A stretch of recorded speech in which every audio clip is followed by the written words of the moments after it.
Je moet er nou misschien nog net om denken, maar dat het goed is, wordt dit van het simmer weer volop dien. Friesland telt 30 officiële zwemlocaties in binnenwetters. Het wetenschap houdt de waterkwaliteit op die plekken in de gaten en had nou vanwege nieuwe Europese regels per locatie een profiel maken. 24 binnen er goed of aanvaardbaar.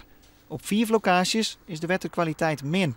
Als het min is, dan is er een enkele keer komt er dan of door blauwalg of door versmarging vanuit mest of van afvalwater komen er dan hege bacteriegehaltes voor.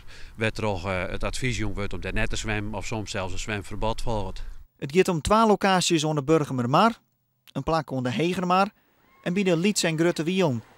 Verplakken die het eind 2015 net onder Europese normen voldoen, dreigt een zwemverbod. Wij rekenen erop dat we toch maar behind de maatregelen deze situatie samen kennen dat die plakken in 2015 op zijn minst aanvaardbaar zijn. Maar als het net het geval is, dan kan er net zwemmen. Als het net het geval is, dan zult in ieder geval een negatief zwemadvies lezen. En dan kan uiteindelijk de consequentie wezen dat het net langer een officieel zwemplak blijft.